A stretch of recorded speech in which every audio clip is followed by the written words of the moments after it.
everybody. Welcome to the night crew. Glad you could join us tonight. We have lots of interesting topics to talk about, and we have some. And I need to turn my volume down on my phone, don't I?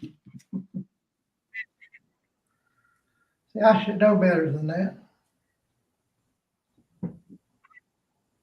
but I don't, obviously. Okay, as I was saying, welcome to the night crew. We have Pastor Mark with us, Dust James, Mara Callahan, and me. I am your host, Steve Holder. Glad to have everybody here tonight. So, I suppose everybody's been in a little bit of heat today, as usual. It's still summertime, even though Labor Day has passed. Some people say Labor Day is the official ending to summer, or the unofficial ending, rather. And supposedly you can't wear white anymore. I don't know what that's all about. That's what the fashion people say. Anyway, let's get into our topics and see what's going on, folks. Okay.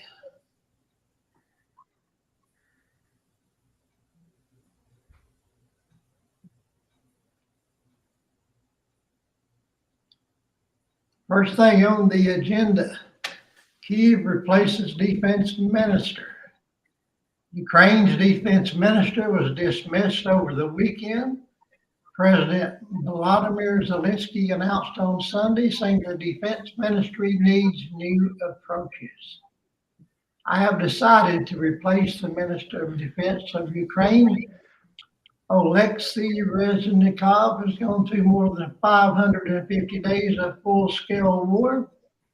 I believe that the ministry needs new approaches and other formats of interaction with both the military and society at large, Zelensky said in his nightly address on Sunday. Rustem Umerov, who previously led Ukraine's state property fund, has been named as the new defense minister. The appointment comes as Kyiv appears to be making headway in its counteroffensive in southern Ukraine, which, with reports that the country's forces have broken through the first line of Russian defenses in the Zaporizhzhia region. Okay, so there you go. What do you think about that one? You think that's something that's going to make a big difference? I don't think I'm going to notice. To be honest with you, I don't really care if we got a new defense minister or not, but it's in the news and it's something to talk about. So, Gus, let's start with you. What do you think?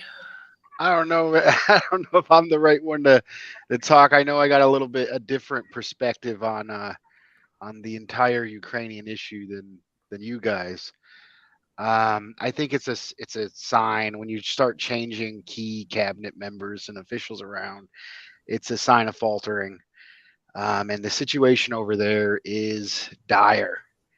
The U.S. will not let them have a peace deal. I think Zelensky wanted a peace deal. The U.S. is not having it.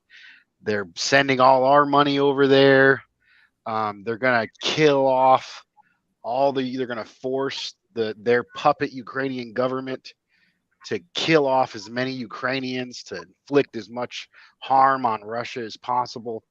And I think it's disgusting. And I think we need to immediately stop sending funds immediately.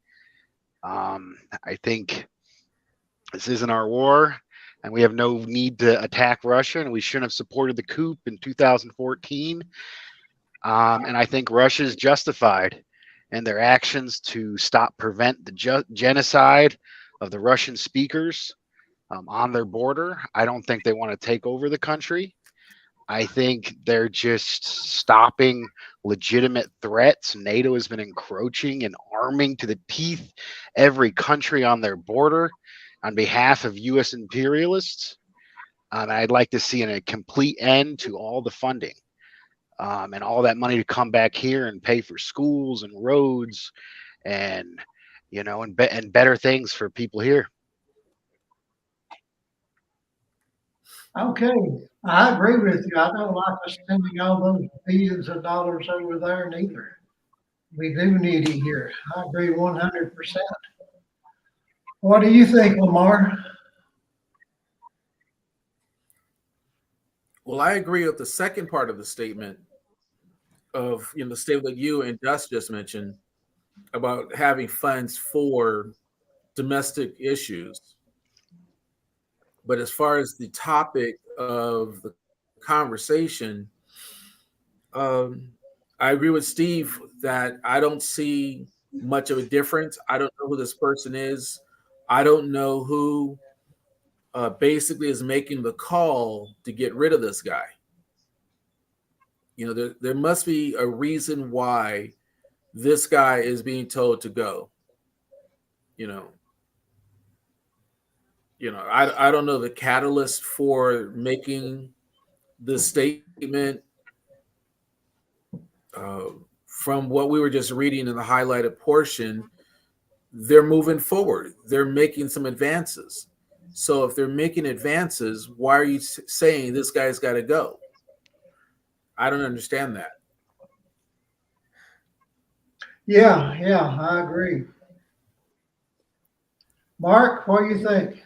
Well, first of all, let me just say thank you for having me on tonight. It's great to be with you, gentlemen, and with this panel. And I hope to throw my 2 cents in. My name is Mark. I'm a pastor up here in Massachusetts. So when I think of war, I think of it in that kind of framework. I think of it not so much in an administration way. I don't really understand that kind of unfolding. I think of the sadness and the hard times of war. So I think of the victims of war. I think of those that have lost their lives, lost their families, lost everything they have. And I don't think war is just a horrible thing. And I think the other gentleman said it correctly when they talked about, these things don't happen by accident. These are strategic. Everything that happens has a plan and a purpose to it. Oftentimes, not always the best purpose, but there are purposes to it. But war is just so destructive. I've ministered around the world either online or in present or in person, and I've just seen the effects of so many war-torn countries. And after the political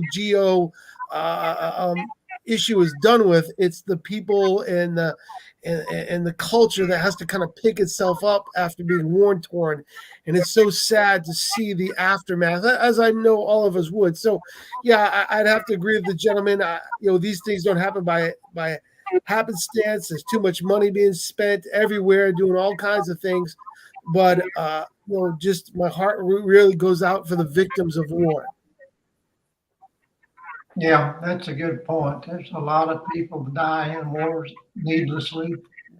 And in my opinion, there is no good war. It's always good when it's over. That's true. There's no good war. And as they say, the winners write the history books. That's it. You don't know That's it. for sure what we're going to hear, if it's the truth or not. That's right.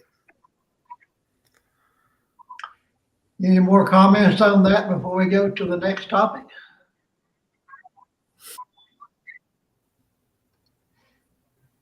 Okay. Next on the agenda, the salary a single person needs to get by in every U.S. state. Do you feel trapped by your low rate mortgage? Has your current interest rate impacted your plans to move in the next few years? Depending on where you live, the salary you need to get by as a single worker can vary immensely. In Hawaii, the living wage for single workers is $112,411, the highest in the U.S., according to an analysis my personal finance website, GoBankingRates.com.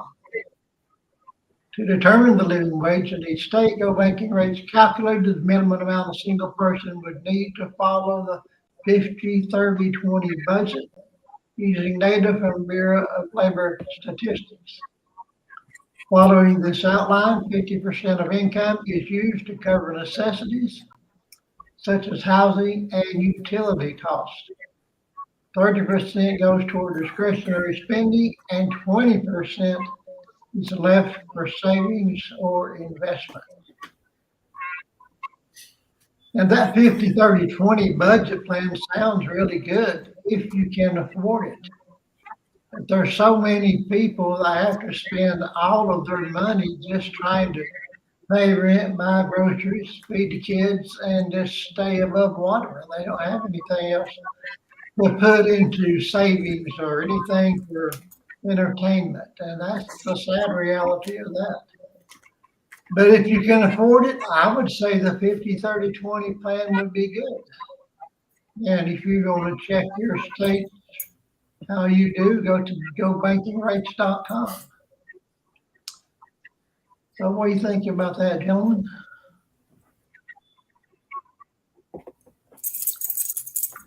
Mark, you want to go first on that? Sure, boy. I've always learned to be a good steward of what I have, and I believe that God is my Jehovah Jireh. God is my provider. But at the same time, I'm not foolish or immature about that. I still need to do my part, put my hand to the plow, and be about my labor. So, yeah, I would love to be able to do that kind of plan. Yeah, I tell people I have a big family and a small church, so that the finances are always kind of tight. But that's okay. We get by, we get through. But yeah, what a great plan to be able to do it. But we're definitely one of those families. School starts for us tomorrow, so there's a lot of school shopping this week, and got to get everything on every list. We have everything from we got everything in between. So it's obviously tight times, and I think if you plan your best and you do your best, and maybe a little bit more chicken than there is steaks sometimes, but it is harder than it's ever been before. I grew up with a single mom, and I know she used to cut the pie in many, many slices, but it's getting harder and harder. And again, we're one of those families that are affected by that inflation and about all the different processes. But it's hard, and you try to do your best. And we've had to say no to some things that we would never said no to before to, because we just can't afford it. But hopefully we can all weather this storm, and we can get back to those healthy places. Yeah. Well, yes, say hello to the workers' reading room that says good evening, everyone. And Hansi's in here. Says welcome, Pastor Mark Dustin, and good evening, Mark. Yeah, I want to give a shout out to I spread your channel out a bit and told folks to subscribe, and I want to give a shout out to my comrades in Canada at the Workers' Reading Room. Yeah. Maybe I can comment on this particular issue.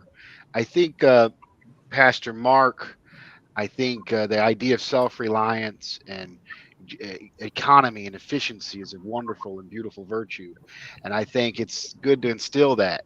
But I think often the ruling class likes to put blame on the working class and the poor, when a lot of these problems are caused by their excesses and their greed and their moral bankruptcy.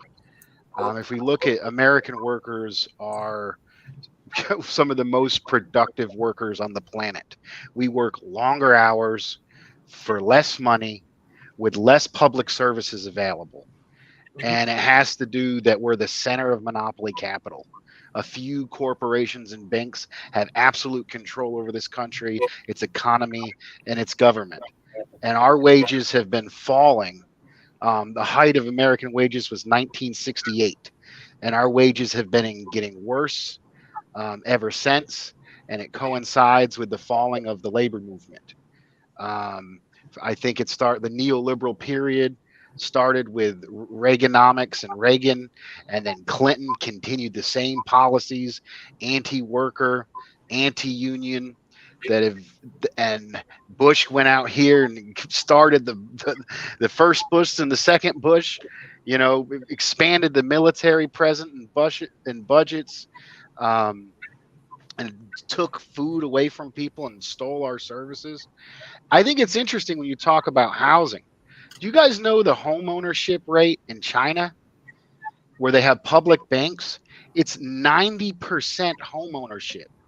in China, where they have public banks, where where they're guaranteed low interest loans for starting families. And right here, millennials can't even buy a house. I think a lot of this could be solved with a stronger labor movement, and push for public policies, like public, rational, well-regulated public banking would vastly improve our lives. But we're going to have to, get people together and start tackling these monopolies that are controlling this country to be able to do it. We're going to have to build community, in order to start that fight. I'm all in favor of that, Dustin. I'm all in favor of that. That is an uphill climb. What do you think, Lamar? I'm all in favor with what Dust said. Couldn't have said it any better than myself. Okay, good deal. Any more comments on that before we go to the next I item? just want to say, obviously, I'm up here tonight, and I'm thankful for being on the panel, and it's great having a conversation with you, gentlemen. I'm above my skis, as they say. I'm batting above my average. I'm listening. I'm learning. I'm a pastor. I bring that kind of perspective to my life, but I love listening and learning from everybody tonight. So. Again, I'm just kind of throwing my 2 cents in. With that and $3, you could probably get a cup of coffee somewhere. But thank you for letting me be a part of this conversation and hearing and how articulate everyone is speaking tonight on these issues. So I'm glad to be here, and I am learning and I'm listening. All right, brother, glad you are here. Well, let's see what's next on the agenda. Glad to have you. Thank you. Thank you. Here's an interesting story. Faced with evolving threats, U.S. Navy struggles to change. A symphony of sorts echoed through the sprawling shipyard on the Gulf Coast of Mississippi. Banging, hissing, beeping, horns, bells, and whistles as more than 7,000 workers hustled to fill orders fueled by the largest shipbuilding budget in the Navy's history.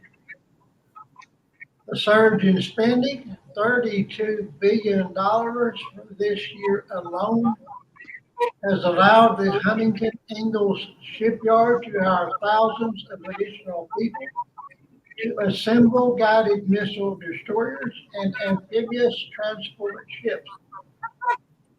More ships are always better, said Kerry Wilkinson, the president of the shipyard, pointing to the efficiencies that come with a steady flow of contracts and the jobs they create. Otherwise known as the industrial war complex or something like that. What do you think, Lamar? You want to take that one first?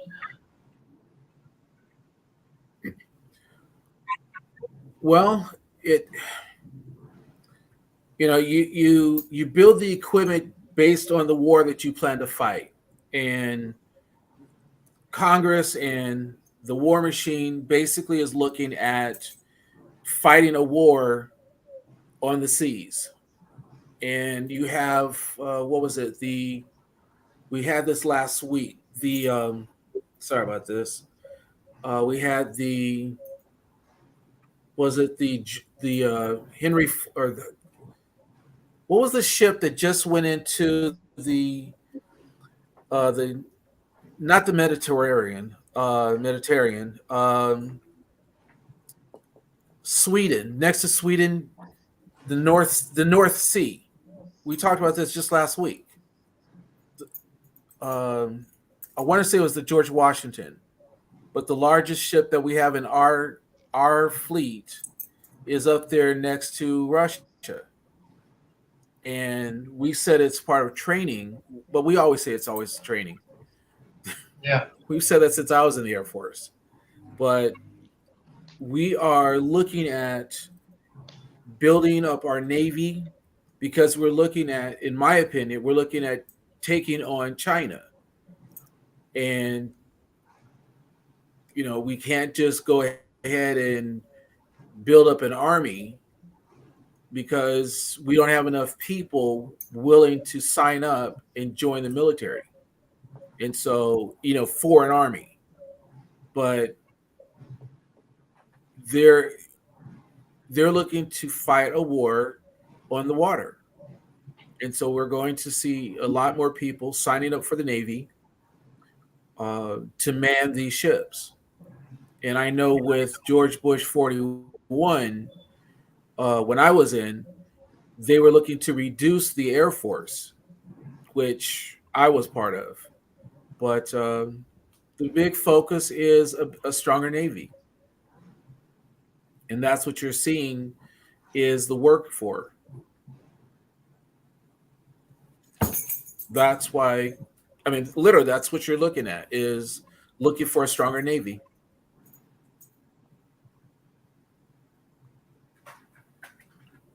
Okay, Mark, what do you think, brother? Yeah, I first of all, I want to thank our brother for his service. Thank you for serving us and what you've done. Thank you so much for your service. And I'd have to echo you. I think from afar, I've heard that that China has the largest Navy in the world. I've kind of heard that or read that in my travels, and I'm sure this is a response to that, to see our Navy grow or match maybe some kind of some kind of arms war as far as navies go. So yeah, I'd have to, I believe they are preparing to have a battle. You don't build it if you don't need it, right? And so yeah, I think you're right, and I'd echo your words. I think it's Lamar. I'd echo your words, and I just want to say thank you for your service. All right. Dust? Thank you. My pleasure. Yes. My pleasure. Thank you, brother. No, I'm ready for the day where we turn swords into plowshares. I don't think that these wars make us any freer or safe. I think they make us less free and less safe. I think I love all people. I'm also a Christian. I love everyone that has the light of God within them, which is all of humanity, especially my brothers and sisters here in the United States, of all different colors. And I believe different nationalities here working together with similar culture and ideas and proximity. It's a beautiful American culture that we all share. And I love them all, regardless if they've served in their military. I don't like to say our military, because the United States government hasn't been working on behalf of the American people almost since its inception. Yeah, you look at genocide, you look at slavery, if you look at the way workers have been treating in this country. I don't think this military has ever represented the American people. I don't think it's our military. I think when people sign up and serve in the military, they're not serving our communities here. I think that labor could be better put in here. Where's our well, look at what China's doing. They got high-speed trains, the most advanced industry in the world, the most advanced technology, because they have a fraction of the war budget the United States has. And they're able to invest in infrastructure, their economy, education, and the future of their people. And the Chinese have seen living standards raised. They've lifted 900 million people out of poverty. The reason why the monopoly capitalists and the rich people here hate China and tell us to hate China is because they're cutting into their profits. And I don't think the American worker has the Chinese people, and not even the Chinese government, are not enemies of the American worker. The capitalists and the warmongers right here are. And they say they're creating jobs. They're creating 700 jobs. Well, you can create more jobs, better paying jobs, building high-speed rail right here, improving our roads, and building us better prisons building us better schools and less prisons. And I think that's the way we need to do. And I think we need to organize our communities, and we need to take back the money they're stealing from us and invest it right back in our communities. Yeah. Mark Hansi in the chat has a question for you. What are your thoughts about immigrants in the USA military? My thoughts Yeah. Can you repeat the question, please? Yeah, it's from Hansi in chat. It says, Mark, what are your thoughts about immigrants in the USA military? Oh, I think it's been an ongoing and a tradition for many years. So it seemed to work well. It seems to give people opportunity and advancement, so yeah, I have no objection to it. I think that's been a system that the government has used to let immigrants and all kinds of people to be in the military. So yeah, it's been a positive thing for most part. I'm sure, like anything else, there's ups and downs and lefts and rights, but I think that's a long-standing tradition.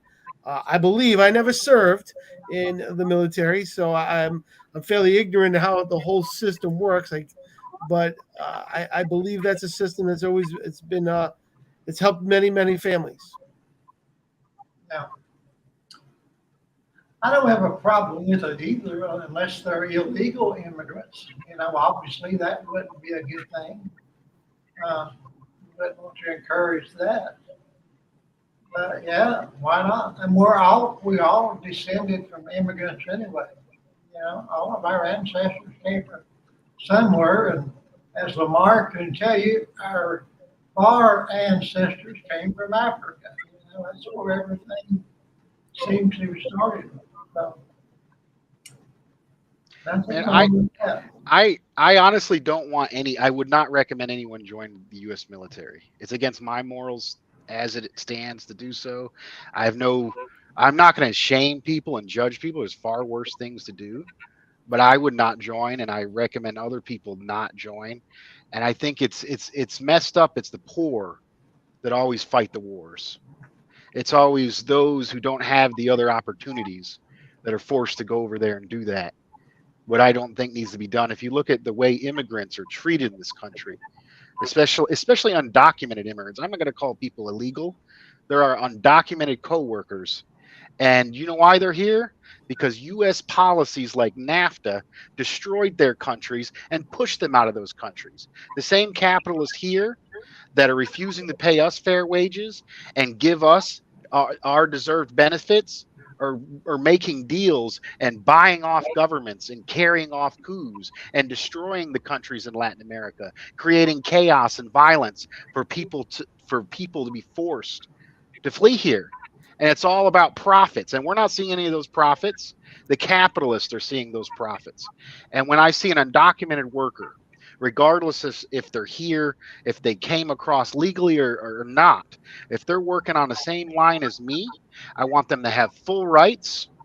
I want to be treated as full human beings, and I want them to be part of our community and give the community. If you look at the amount of just food culture, language, immigrants have been revitalizing rural towns if they've been falling.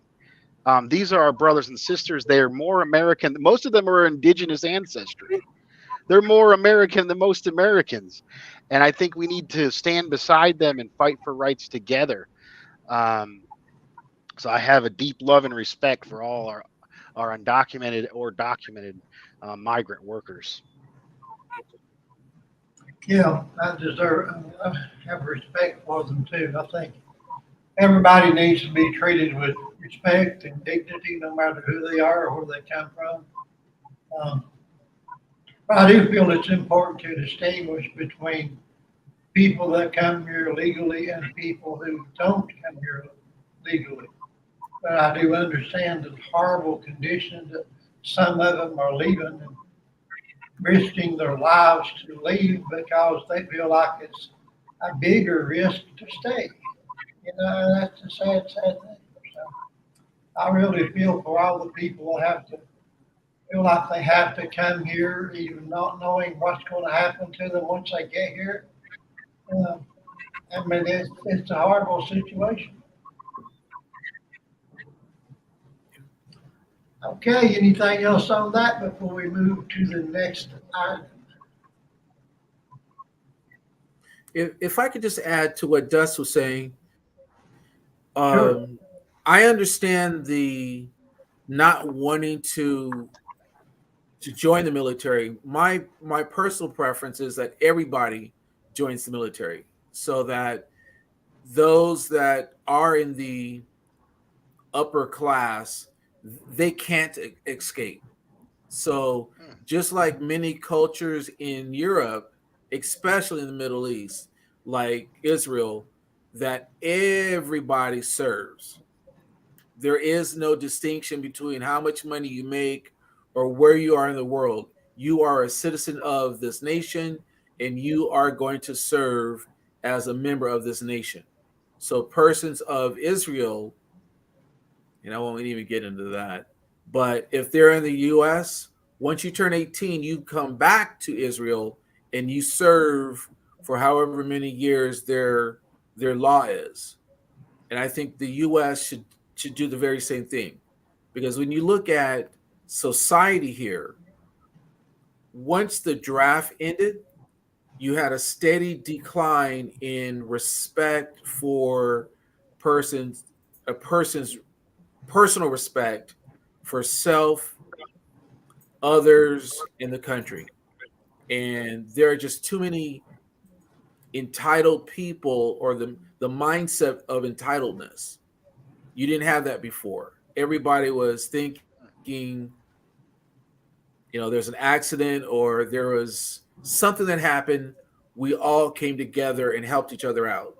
Now it's all about me, me, me, me.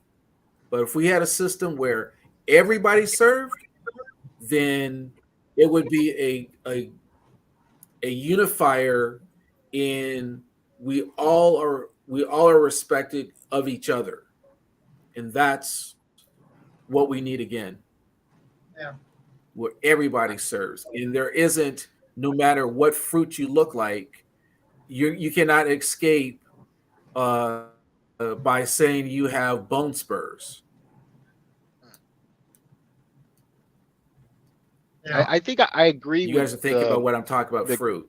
Yeah, the Orange Menace. But no, I think I agree with Brother Lamar on the inequities of, and also how since the draft, part of the reason why the anti-war movement was so effective in Vietnam was a lot of the rich kids were being forced into the military, and they're like, hell no, we ain't going. And then when they changed it to the poverty draft, with this next, with Iraq, Afghanistan, there's been a lot less anti-war movement because there's a lot of like people with lower social economic statuses are the ones serving it now. So it's not a big deal to those rich hippie kids who were in the anti-war movement in the 60s, but I think I agree with where he's coming from, and I would completely support his policy, if I believe the U.S. military actually did good for people in the United States. And I think the U.S. military is used as a weapon against people around the world on behalf of the capitalists and not on behalf of the American people. So I'm for defunding, and I'm not for joining. But that has to do with what they're doing. I think I agree with the general sentiment of, if we had a military that was serving the people, all people should be joining it and helping it. I think we should be serving in our communities, joining the labor movement. I think it's if you actually want to serve your community, I say join the activist movement, the civil rights movement, the labor movement. I think the struggle's here, not in other countries, destroying their countries. I don't think that's where we need to be. Good point, Dustin. Good point.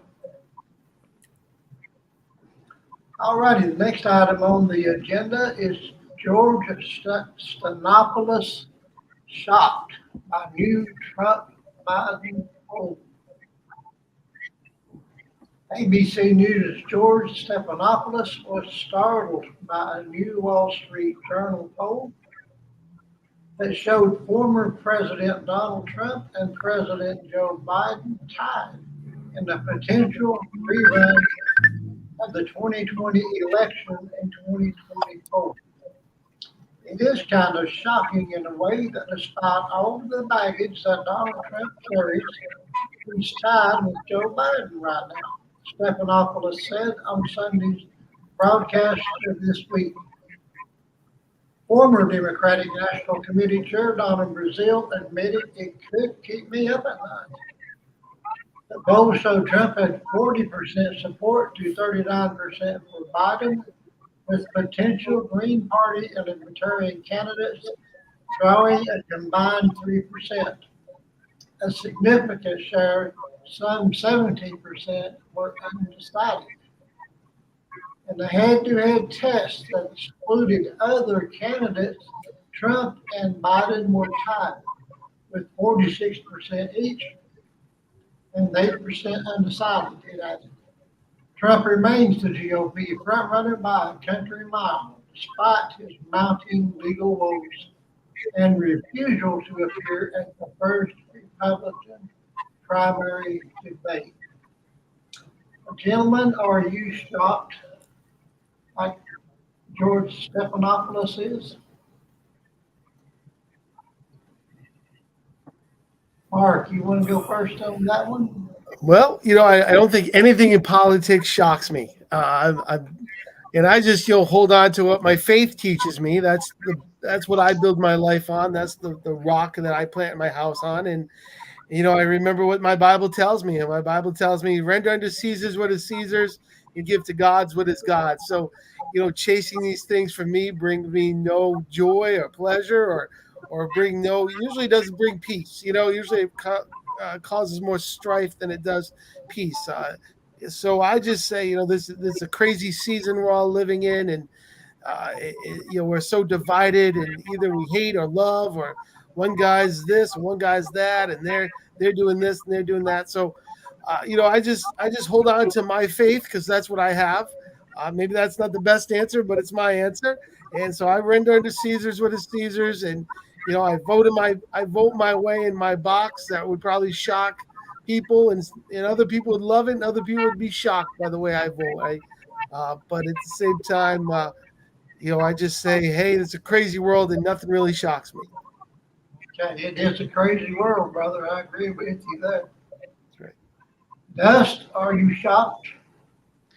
Not really. I think both candidates are very unpopular for good reasons. I think both candidates are rapists, racists, disgusting people that I want nothing to do with. Moral degenerates, like all the way around. These are horrible people who have done horrible things, who are guilty of war crimes and crimes against humanity.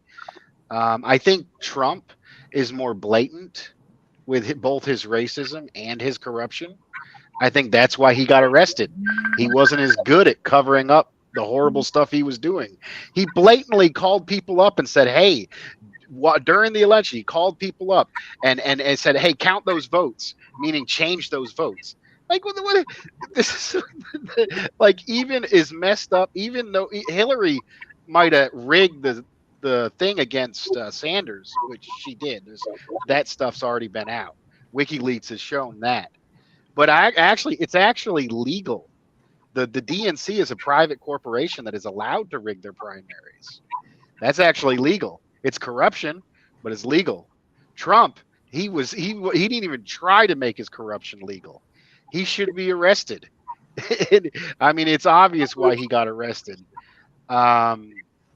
I think I will be voting for Cornel West of the Green Party, and I will be voting for Democrats on every other ballot, because Southern, I think we need to focus more on local elections.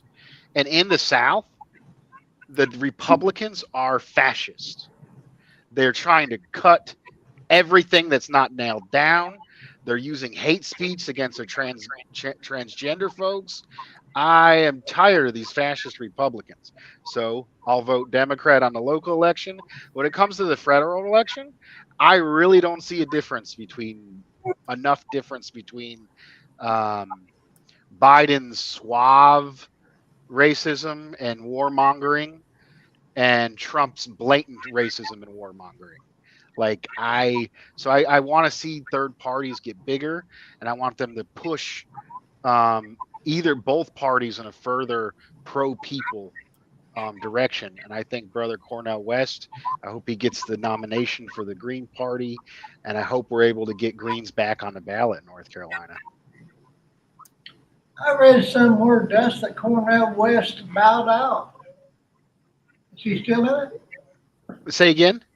I read somewhere that Cornell West got out. Is he still in He there? might have. He might have recently. It's been a big thing. He started with the People's Party, and I didn't like the People's Party. I actually worked with people in the People's Party, and there was some problems in that.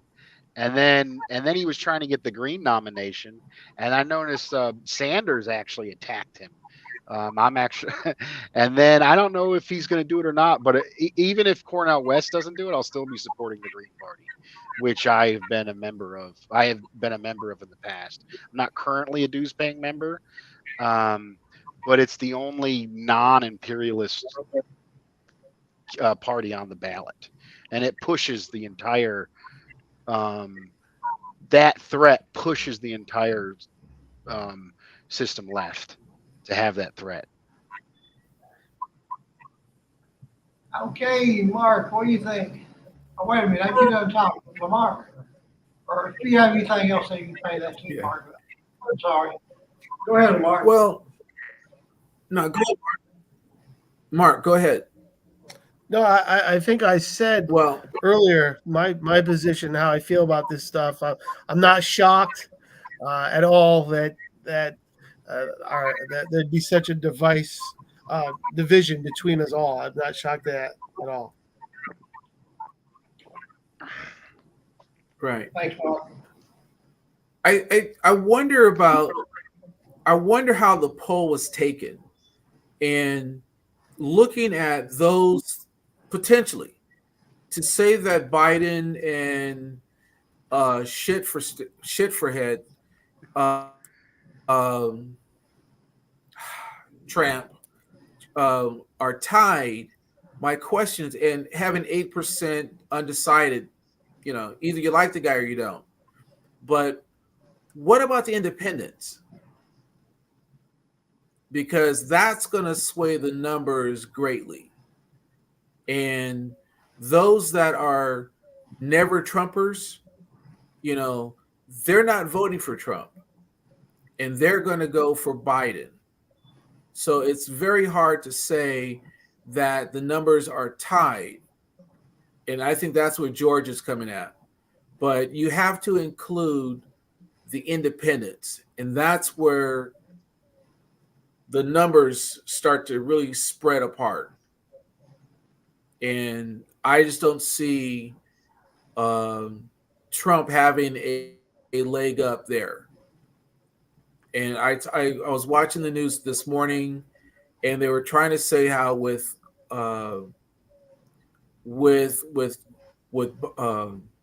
Trump, he started out with low inflation and low inflation and a fairly low unemployment. And then the economy crashed. But then again, most people don't understand finances. So everybody should use my service to sign up with my service and take Money 101. But anyway, and we have financial management as well. But I think that when people look at the numbers, look at who's actually listening, or what are the answers to the polls, but what is the question being asked? Are you simply saying, do you favor this guy? Do you support him? Or are you actually asking, who did you support? That's another question that people, because I do answer, I actually do go through the polls or surveys. I get asked surveys every day. And some of the questions are confusing to a lot of people, and I can understand why. So to And I know the questions that I'm asked, none of them ask if I'm an independent, which I am. And so since I'm not asked that question, I don't answer the question. I So want to see that I'm guy. probably considered an Sorry. undecided. No, go ahead. So No, I said I didn't want to see I'm that probably guy. Man, I'm considered an tired of seeing the dude's undecided. face. And Sorry, right. man. Right. So it really depends on how the question's asked and what questions are being asked. I'll just leave it there. That's a good point. That's a good point. Yeah, I think Stephanopoulos is maybe trying to skew it to make it look like both are more favorable than Do they you think are. that Biden? Right. So Hosier asked a question of me. Do you think that Biden should be judged by his possible sabotage in Trump detention? Possible sabotage in Trump detention and his big desperation campaign. And let's not forget about Hunter Biden. Okay, shall we go to the Well, next? Oh, go ahead. I don't see that Biden. I don't see that. Go ahead. I'm sorry, Steve. No, I thought you were done talking, but go ahead if you have something else to say about that. I was reading what Honzier had wrote, and I was just going to Is there any way to respond to bring it. up that? Is there any Unless way you to want to bring read up it first that? for everybody. Yeah, bring up the question he's referring to so I can see it as well. From the chats, right? The live chats. Yeah. It's from the.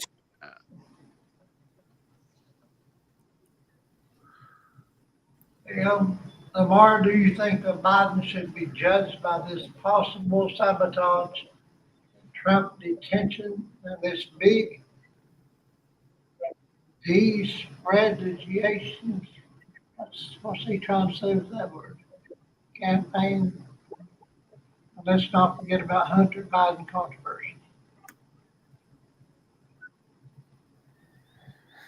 I don't understand that disprestigation thing there.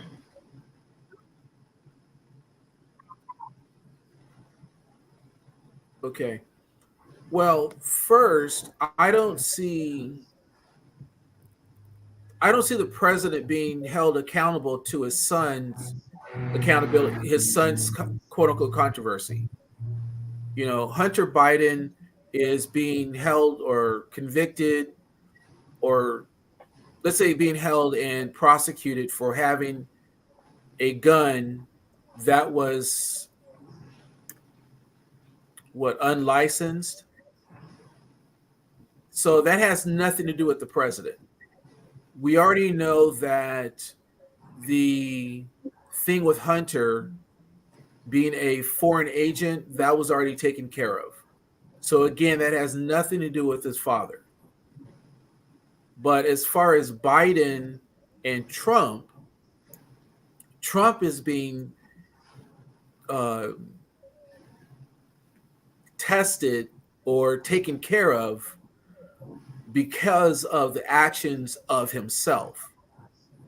And there's nothing that the Biden administration has to do with that other than the justice system. And, whether it's just half the country or if it was one person in the country, I'm the one person in the country that thinks that Trump should have gone to jail for insulting the Gold Star mother. But all the other things he's done as a grifter before he became president, and now that he was a president and all the things he grifted from us there, oh yes. But we're having to deal with things that he did after being president. So do I think he's wrong for stealing documents from the White House? Yes. Do I think he's wrong for the insurrection? Yes. Do I think he's wrong for raping women? H, yes. And I don't mean F, but I mean H. See, what are the other charges? Do I think he's wrong for calling Georgia and saying, I want you to give me these votes? H, yes. Let's see, what's the other big charge? Let's see, fraud in New York? H, yes. He's been defrauding people for years. Do I think he should be charged for going to Liberty University and saying that my book is as good as the Bible? H, yes. Pastor Mark would probably agree with me on that one. There's no other book as good as the Bible. Amen. Preach it, brother. But my dad's the preacher. I'm just a preacher's kid. But there's not many things about Trump that have positives. And those people that want to stick their heads in the sand, those people that want to turn their backs to the truth, those that want to ignore the things that he's done, those that want to, the question I like to ask people is, would you consider Trump a role model for your child? And if you say yes, well, congratulations to you. But I know as a former scout leader, what I used to tell parents is, hold on, let me finish. Anybody that disagrees with me, you've got mental problems. And I'm saying this to parents in their own home. And I would say, every parent with a brain is going to agree with me. And that is the scout law, the scout oath. On my honor, I will do my best to do my duty to God and my country, to obey the scout law, to help other people, to do my best, to do my duty, to keep myself physically strong, mentally awake, and morally straight. Exactly. And there is nothing about Donald Trump and the scout oath, nor in the scout law. A scout is trustworthy, loyal, helpful, friendly, courteous, kind, thrifty, brave, clean, and reverent. That does not describe Donald Trump. That's for Donald sure. Trump, in my opinion, is the Antichrist. I'm And with you there, brother. this person says one thing and does the other. Yeah. So, in my statement of he being the Antichrist, that's my opinion. And would you want him to be your child's role model? I simply have to say, God help us. And the people that follow him have problems, in my opinion. And probably the psychiatric society would agree with me there as well. But I'll leave it at my opinion. And I'm done. I preached a sermon once about Donald Trump being the Antichrist. That got a little bit of attention. And then later on, when I was being interviewed by a reporter when I was running for U.S. Congress, in an interview on TV, he brought that up. And that was an interesting conversation too. So I'm with you on that one, brother. I just want to address the question directly, just point of fact that the idea that the justice system going after Trump for blatantly breaking laws in the state of Georgia is in no way corruption on Biden's fault. Like that is not an election interference. The idea it's an election interference is completely ridiculous. That's first, but also, I mean, there's some shady. I don't like Biden, and there's some shady stuff there. I mean, the Obama Biden regime installed a government that had Nazi militias in Ukraine, and they were burning union organizers alive, while Hunter Biden had $1 billion, at least 6K figure job in an energy company that he was assigned to, living it up with hookers and prostitutes and drugs in a government run with Nazi militias killing union organizers. That's the son of this guy who's supposed to also be the president and morally, that's supposed to be morally upright. Like, I'm not, that's a horrible thing. I'm not saying it has the criminal implications that I'm not saying it's election interference, but that's not someone that represents my community that I want represent. That's not a good upstanding person in my opinion is either.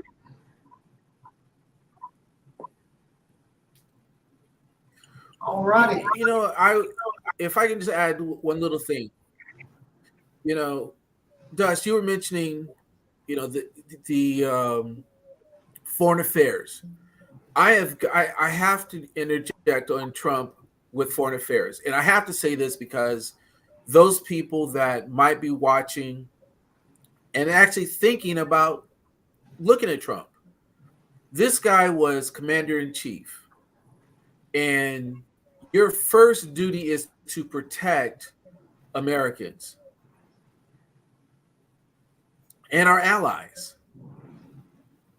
As commander-in-chief, you are to protect us. You are not to go ahead and side with our ally, with the Axis or our enemies, and you do not leave our allies on the field by themselves. And what I'm talking about is when we pulled out of Kurdistan and left the Kurds by themselves. You do not have a situation when Trump was told that Russia were killing our servicemen, men and women, American soldiers. And you go ahead and said this.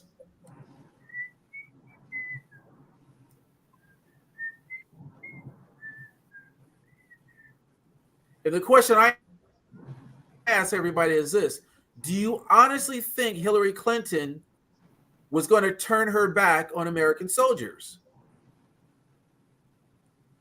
So I have a big issue with Donald Trump, whether it's commander-in-chief or president of the United States. I have a major issue with him.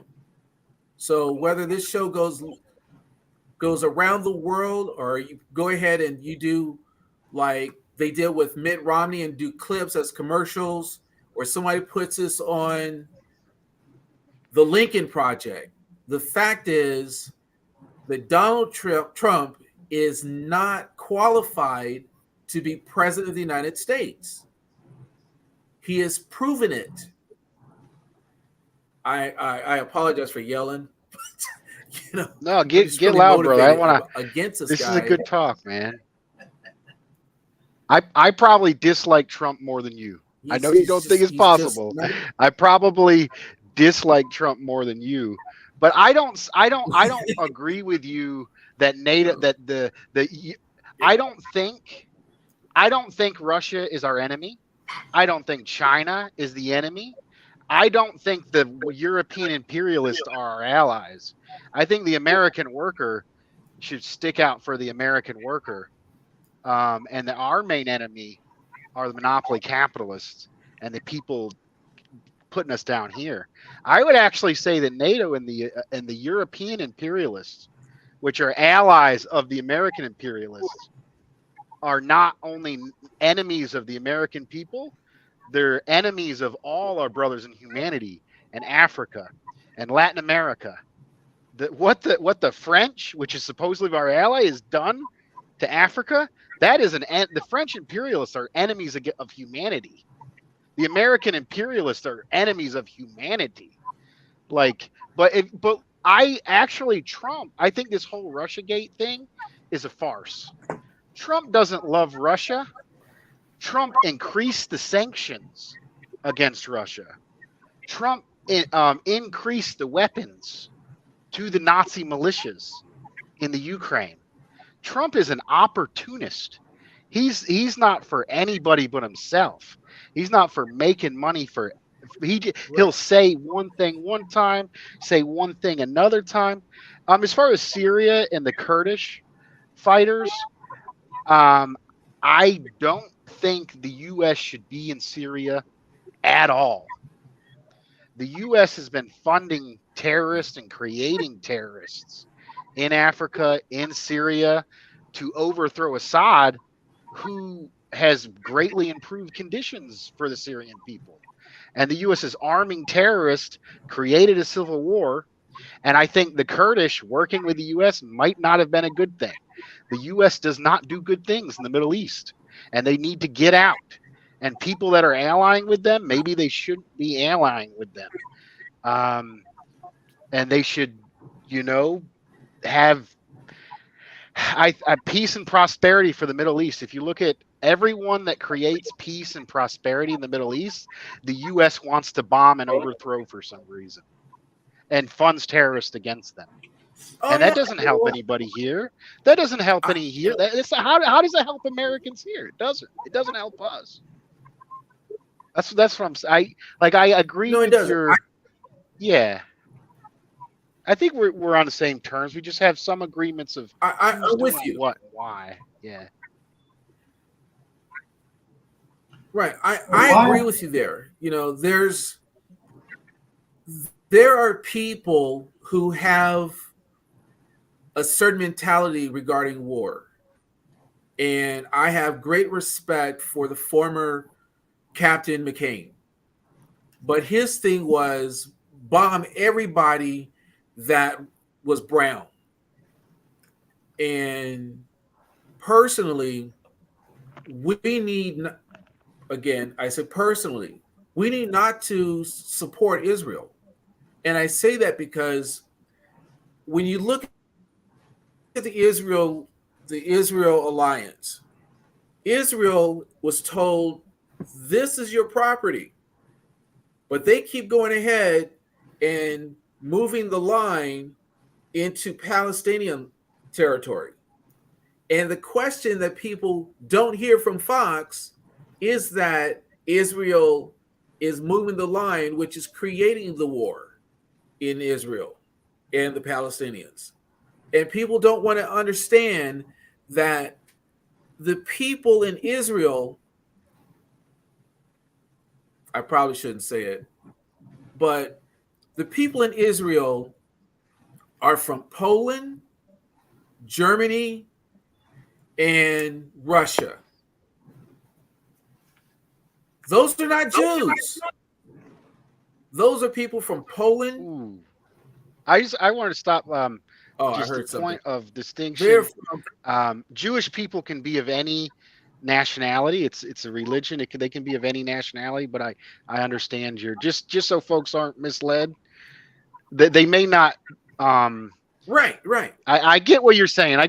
Just it's good not to be against Jewish people of all colors and nationalities. But I get what you're saying. Right. I'm right. But I'm what I'm saying is this, that the Jews that we speak of are from 3 different countries that were created from World War II. They're not the same Jews that were in the Bible, because when you look at the Bible, every person and place took place in Africa and the Middle East.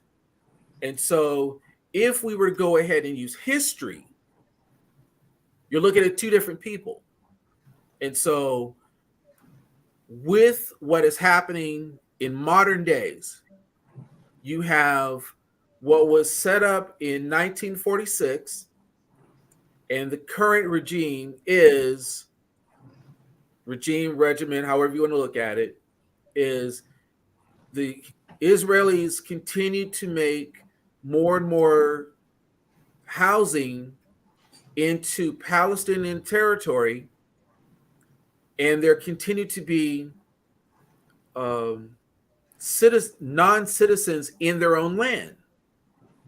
And that is why you have the other nations upset and backing the other nations, i.e. the Palestinians, because they're intruding. It's honestly, it's just like man here intruding on the wildlife. We continue to build property on the wildlife, and wildlife, fights back. So I'm just looking at, geopolitics, and I just really disagree with Trump and certain policies that the U.S. has overall. Yeah, I'm with you on anti-Zionism. But I'm still going to support. Yeah, I'm with you on anti-Zionism. I think Israel's become a beachhead for U.S. imperialism, and is funded, and they've stolen the land from the Palestinians and keep them in concentration camps, open air concentration camps, and then use them as basically slave labor, and then bomb them from time to time. Like, it's disgusting. I mean, every justice-loving person should support the Palestinian people. I'm with you there, brother. Now, I'd like to hear, brother Pastor Mark, because I know a lot of folks within the religious community, for biblical reasons, like to support the state of Israel, and I'd like to get either Mark or Steve's. I don't need to take your show over, but just brother Holder. But it'd be good to hear some of y'all's ideas on it as well. When I'm listening tonight, I'm hearing passion. I think when we care about something, when we've studied something, when we have an investment in something, passion comes out. So I hear you guys' passion. I hear your positions, your views. You've studied them. You've researched them, and you have your passion and your positions, and that's great. And I think that's what I have. I think I have passion, but my passion is I said as earlier, this is above my pay grade. Most of these conversations, most of these opinions. Yeah, I think I live, but my passion is for the gospel of Jesus Christ. And my passion is for Christ who died on the cross for me. My passion is to say Christianity has survived in every culture, in every economic system, it's survived within in oppression. It survived when it's been able to thrive. So, my passion is for Jesus. My passion is for a God who came and died for me. And I'm listening, and I'm learning, and I'm thinking, and that's good. We should always do that, be listening and learning and thinking. But tonight I hear your passion. You have strong opinions. You have thought out views. You can articulate your positions, and I think that's what passion does. But really, if you held my hand to a flame and you said, Mark, who are you about? What do you serve? I serve Jesus, and I serve the gospel of Jesus Christ. And again, I just come tonight to learn and to listen. I hope I have not been an anchor to the conversation. I definitely believe the Bible is the best book ever. I wrote a book. There it is, Forgiving the Nightmare. And it's not better than the gospel. I promise. It's not better than the Bible. So I say that. But again, that's what I'm hearing tonight. I'm hearing passion. I'm hearing position. I'm hearing views. I'm hearing wonderful expressions of different ways to say things. But again, my expression is Jesus. And that's all I can bring to a conversation. And if that's still valuable in this conversation, I want to be a part. But I hold on to Jesus Christ being my Lord and Savior. I've been on the ground, and I've served people that have been war-torn. I've served people in El Salvador and Dominican Republic and Mexico and Guatemala. I've brought them food. I've brought them water. I've ministered to the children. I've ministered to the families. I've seen the horrors of war. I've seen the wounds and the scars of war. And in my opinion, as with much passion, is God is the answer. God is the hope we have. Jesus is the only light we are given to us. Man can only be saved in one way, and that's through the blood of Jesus Christ. I love my neighbor. I don't pretend to know all the truth. I know very little about truth, but I know Jesus, and that's my passion is the hope of Christ, and that's why I wanted to come on tonight and share my worldview. And again, I live here, I work here, I have my views, and again, I live in New England. I heard you guys saying the Republicans down south. I don't know what it's like to have a Republican statesman. I'm in New England. I don't know. I only know my little slice of the world. But I know a big God who loves me. I know a big God who died for me and didn't ask me who I voted for. Doesn't ask me what position I take. Doesn't ask me if I'm a capitalist or a communist or a socialist. He just asked me, do I love his son Jesus? And that's all I'm asked. And when I bowed my knee and asked Christ to be my savior, that's all I need. And I'm listening and I'm learning and I'm hearing tonight. So I hope that answers my position, but I hear the passion, and I like passion. I got lots of it. And, I came from a background of abuse. I came from a background of sorrow. I came from a background of hurt. And I know the pain in life. And for me, the only hope I have, the only peace I have is Jesus Christ. Thanks, Mark. Thank you.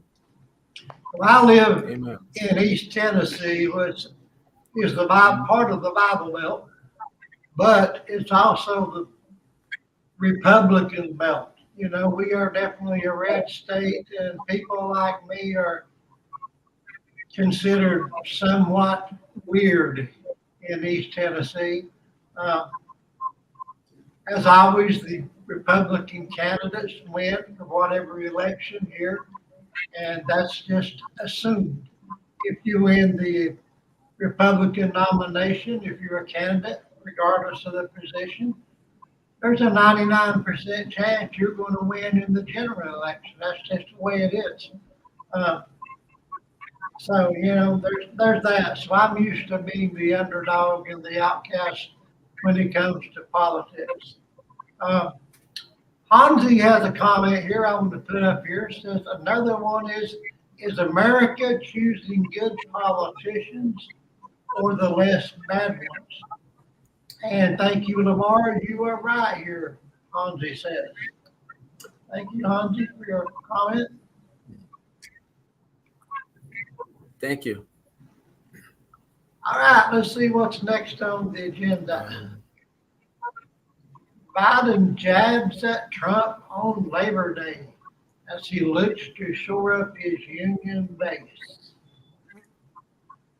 President Joe Biden on Monday threw numerous verbal jabs at his predecessor in Labor Day speech, aiming to use his administration's record as a way to undermine the inroads Donald Trump has made into a core part of Biden's political coalition. In a speech to the sheet metal workers, Local 19 in Philadelphia, Biden put a large edge on his economic investment, repeatedly referring to Trump as the last guy and the guy who held this job before me. We're turning things around because of you, Biden said. When the last guy was here, you were shipping jobs to China. Now we're bringing jobs home from China. When the last guy was here, your pensions were at risk. We helped save millions of pensions with your help.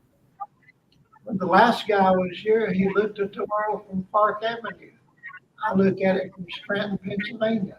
I look at it from Claymont, Delaware. Later, he called Trump a great real estate builder. The last guy who really didn't build a damn thing. And there you go.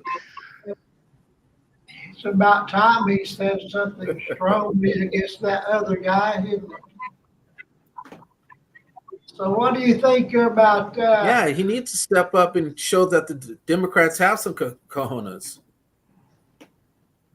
Yeah, there needs to be more Democrats need to. Yeah. Democrats need to show that they have some balls. Yeah. And I hope he continues to do it. You know, if you listen to a lot of the followers of the GOP, one of the things that appealed to them about Trump was that he was a fighter.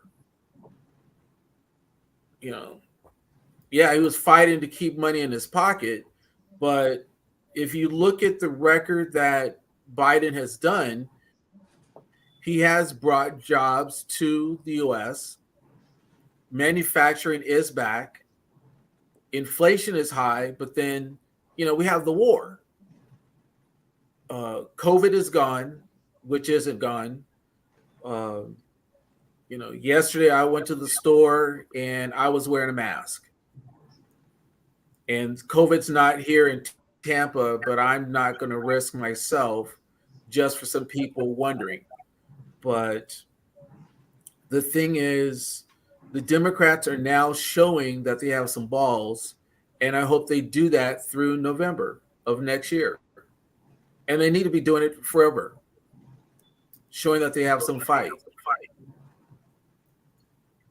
I agree with that. I want to respond to Steve's comment earlier about feeling like an outcast politically in Tennessee.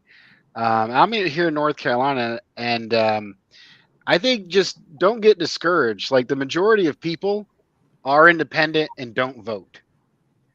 And I think the majority of people hate Trump with good reason. With good reason. If you talk to look at that people. Look at that article earlier. 40 people approve of Trump or whatever, of Republicans or whatever. How many people don't vote? That means 60% of people are against Trump. The majority of people hate Trump.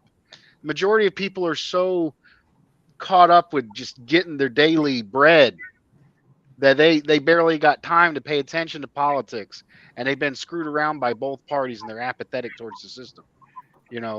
So I mean, we're not alone. I think progressive ideas, pro community, pro worker is the majority opinion. Actually, it is the majority of people support raising the minimum wage, even in the South. In Florida, where Trump, Lamar State, where Trump won the election, but there was a ballot initiative on the same bill where they raised the minimum wage. They voted to raise the minimum wage at the same time. You know what I'm trying to say? So there's popular things like raising the minimum wage, single payer health care, stuff the corporate media doesn't talk about popular positions. The wars are not popular amongst the American people. The American people want health care. We want better wages. I think the corporate media is lying and skewing and popular opinion. As far as this article, I think Joe Biden is right about Trump. Yes, Trump is horrible. Okay, but where was Joe Biden on the PRO Act, which the labor movement has been pushing for decades? He did not help the labor movement on the PRO Act. The so-called stimulus bill was more of a bailout for Wall Street. What about the train workers? The Democrats threw the union under the bus and told them to go back to work. And then what happened to the people up in the mountains, Ohio? When the train workers were told they couldn't have sick days by the Democrats, mind you, and there was a huge environmental disaster. Only a month later, Joe Biden is not a friend of labor, and this is the only thing he got. He knows people hate Trump, so if he's not going to deliver on policies, you get him to hate Trump, and he's going to continue to get his support. And that's the two-party system. That's how you get one horrible person and another horrible person. You get the rural folks to support the Republicans, as you let goes, urban folks to support Democrats. And then the reason why it's so fucked up is because, those people voted that way or those people voted that way. And when in reality we have a lot in common with each other and support a lot of same positions. It's just both the parties and the banks that control them and their media institutions are trying to tell us otherwise. What do you think, Lamar? I guess the old saying, all fair and I love agree. and war. You know, I think. Oh, I'm sorry, Lamar. Was that for you? I apologize. Oh no, I was just saying I agree. Oh, yeah, I didn't want to overstep. I just think, as they say, all fair and love and war. These guys are big And I guys. agree with They put their Dust. pants on one at a time, one leg at a time, and I'm sure both guys can handle jabbing and everything that happens in this war called politics. So I'm sorry if I overstepped you. And politics is war. That is for sure. No doubt in my mind about that, brother. It is war. Anything else on that one before we move on?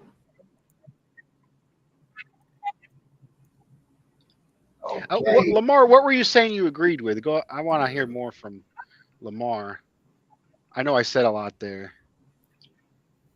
I agree with your whole position. I agree with your whole position. I couldn't have said it better. I just love what you said. Well, thank you, brother.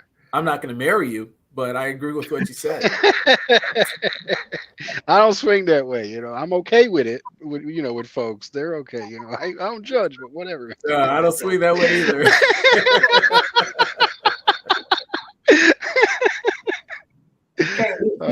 Rowboat, we know that, right? All right, let's go to this. So we're all here. At least we're all on the same path. There you go. Proud Boy leaders sentenced to double-digit prison terms.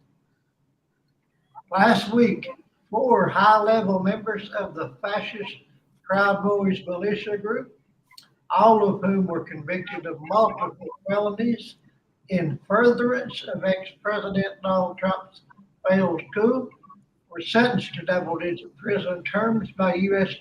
District Judge Timothy J. Kelly. While including a terrorism enhancement in all of the Proud Boys sentences, Kelly, a Trump appointee, ordered less severe prison terms than those recommended by prosecutors. On August 31st, Kelly sentenced Joseph Biggs, an Army veteran with 2 deployments to Iraq. He then became an FBI informant and InfoWars correspondent to 17 years in prison, 1 less year than the 18 years handed down against Oath Keepers founder Stuart Rhodes this past May. And seeking a 33-year sentence for Biggs, federal prosecutors wrote that he, perhaps more than any other defendant, promoted the use of force against the government and constantly invoked the language of war. Seeking to justify his relatively lenient sentence decision, Kelly said that Biggs' action while warranting a terrorist enhancement did not result in mass death and therefore did not warrant the stratospheric sentence demanded by the government. That same day, Kelly sentenced Zachary Brill, a former U.S. Marine and grandson of a Philadelphia police officer, to 15 years in prison. Half of the 30 years sought by prosecutors. Both Biggs and Brill were photographed at the head of the far-right mob that stormed the U.S. Capitol at multiple points during the January 6, 2021 siege. Both men were convicted earlier this year of seditious conspiracy and conspiracy to obstruct an official proceeding. So what do you think, fellas? Do you think they got off too light on that? Should they got what the government was trying to get?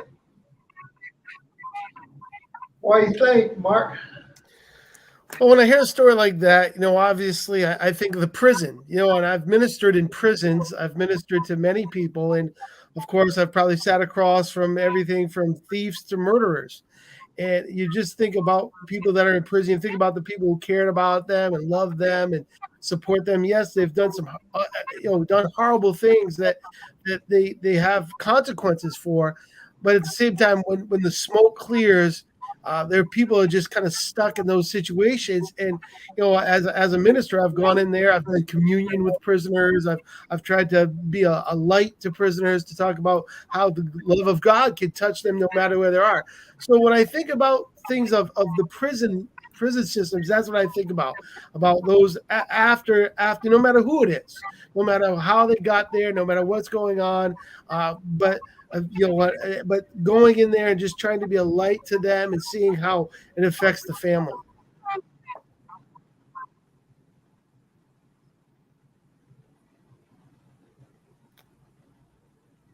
Okay, thanks, Mark. Sure, no problem. Mark?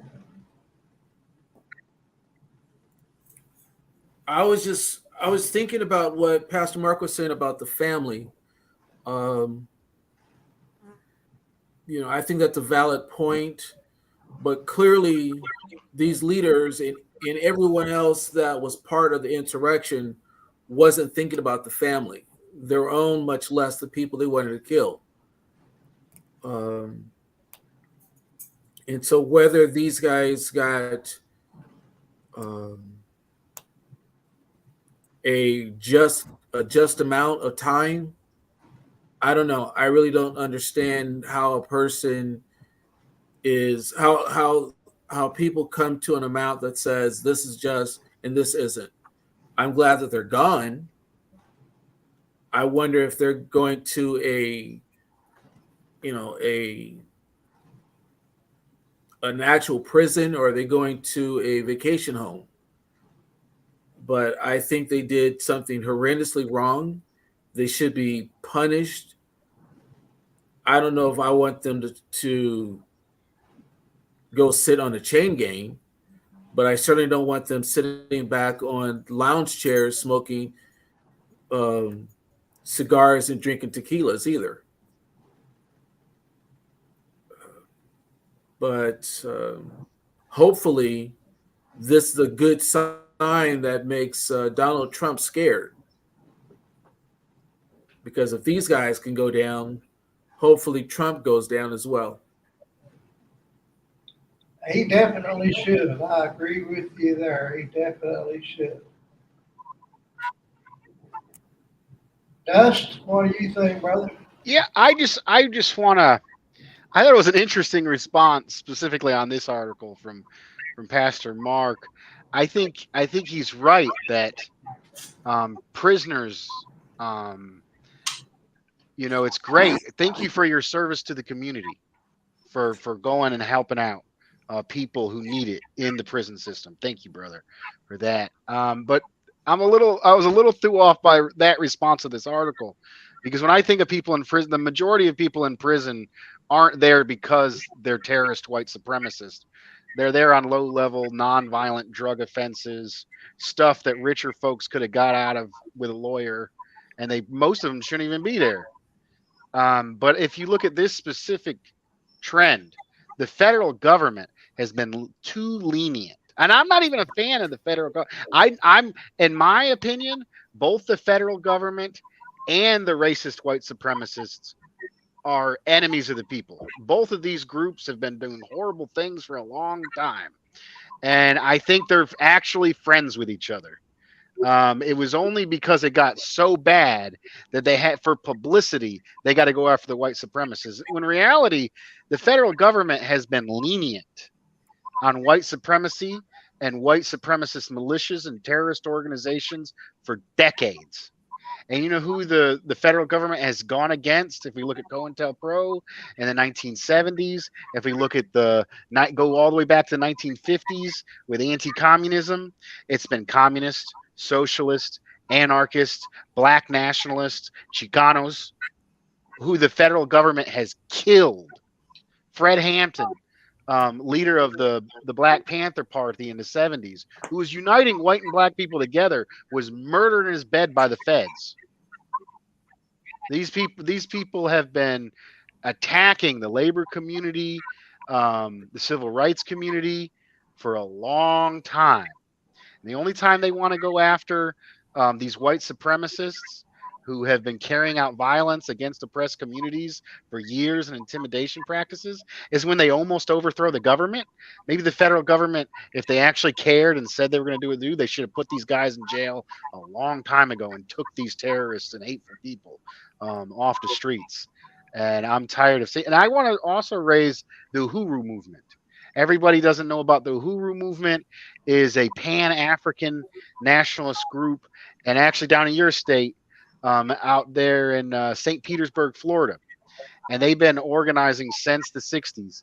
And the FBI raided their house, took their leaders out of their homes, accused them of taking money from Russia simply because they have similar positions with me on the war. And there's people the FBI shouldn't be targeting. There's other people the FBI should be targeting, and it's clear that they have a clear bias, and who they're with. And I think it needs to be talked about. Okay. Mark, Yes. you got anything to say about that one? Again, just from my slice of the world, how I see, just coming beside people and try to bring the gospel, try to bring the name of Jesus, try to bring hope, try to bring light. We've all, we all need Christ, and that is my passion. That's what I know. That's what I share. So again, there's a lot of things in these conversations that are above me. So I don't, I think there's a scripture in the Bible that says even a quiet man, even a fool when he's quiet seems wise. So a lot of these things I'm being quiet because I don't know all the particulars. I don't know all the positions. I don't know all the pieces and parts to it. So I share what I know. I want to be a part of the conversation. And what I know is I'm a preacher that loves Jesus, that wants to see other people love Jesus. And that's what I bring in, and that's what I do. All right. Thanks, brother. Anything else on that by anybody before we move to the next topic?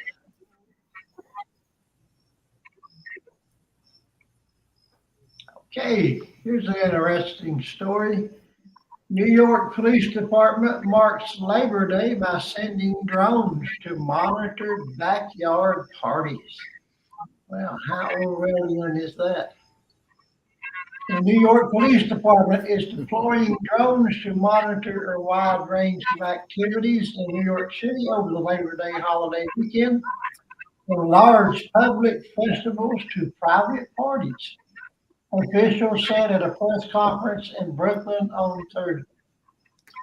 Highlighting the security measures in place this weekend, Kaz Daughtry, an assistant commissioner of the New York Police Department, outlined the immediate plans. The drones are going to be responding to non-priority calls and priority calls, he said.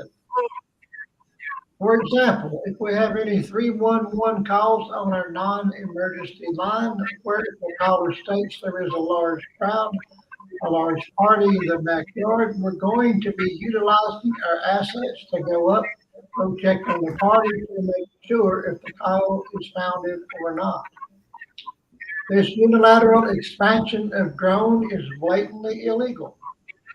In 2020, the City Council passed the Public Oversight of Surveillance Technology Act, requiring the police department to provide 90-day notice for public comment on any new uses of surveillance technology, including drones.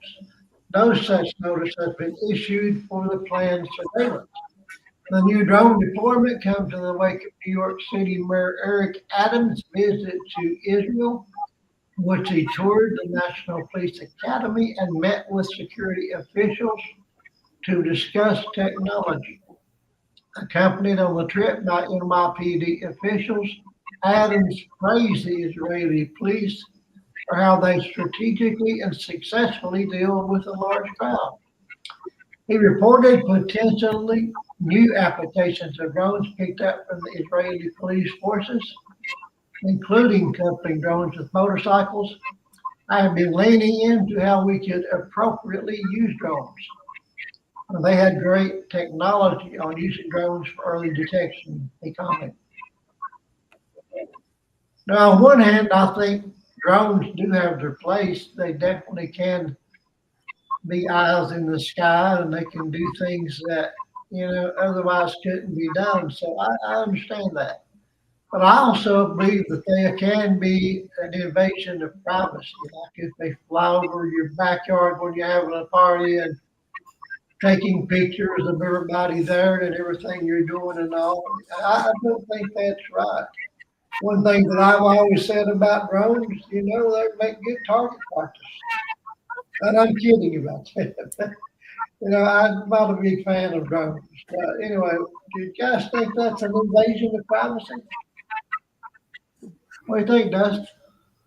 I don't know. I'm very pro technology. I think drones are a wonderful thing that could be good and used for folks. I think the problem is not the tool, but who is using it. If we look at the NYPD and other police departments, they do maintain a semblance of peace to an extent, but also they're not doing a very good job at that. Crime is running rampant. Our schools are getting shot up. But it just seems like the burden of peace and the little bit of peace we have is always seems to target and locked up the poorest, black and brown folks, people that are undermined by this society, always seem to fill their jails. And it always seems like their policies that are supposed to keep order, keep the poor, and let the rich stay rich. I mean, if you ain't got a lawyer, if you ain't got a lawyer, you're gonna go away. If you got a lawyer, you can get out of it. I mean, that's the way things are gonna be. And so when the police that has this biases and is controlled by this corrupt system, all they're gonna do is further maintain poverty and exploitation and oppression. They're not out there for our safety. I wish they were for our safety. If we had drones actually being used to help our safety, it'd be a good thing. But I don't think that's what the police are doing. I think they're corrupt, and I think we need a complete overhaul of the so-called justice system as well as the police. I would like to see more community control over the police. I would like to see working class, black and brown communities to have real say over the police departments and real control over it, because who better knows how to keep a neighborhood safe than those people themselves? Yeah, good point. Lamar?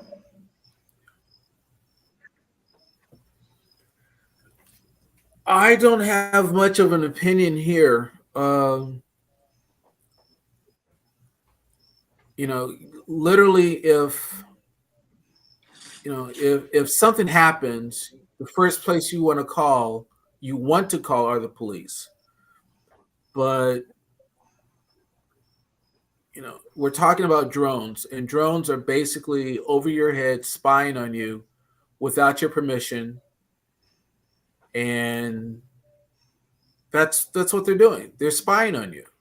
They're looking at you without your permission, and you are being surveyed. And this happens all over the country. It's not just New York. And I'm not a fan of it. Okay, you sound like me on that one, brother. What do you think, Pastor Mark? I agree with our brother who said it. It's a tool, right? It's technology, and in itself, it's created and it's done good things and probably poor things. Any kind of piece of technology. I think that I live in a head that's a head full of faith, and I'm a person of faith, and I'm a skeptic at the same time. I kind of wrestle in my own mind about all these things. So I kind of agree with Lamar. There's times where I'm concerned about having my privacy violated, and I agree with our Dustin. I think it's Dustin, right? Because who gets to say, who gets to pick, who gets to choose. So, I live in both of these thoughts at the same time. But personally, I probably would not be in favor of somebody violating my privacy. I mean, I lived in New York for a while, and when you walk down the street, you're going to be on a million cameras. You've accepted that. You're in public, and there's a camera at every light. There's a camera at every street corner. But when you start getting into privacy, I guess we have to be very, very careful of what that can be and do. Yeah, absolutely. Anything else on that one?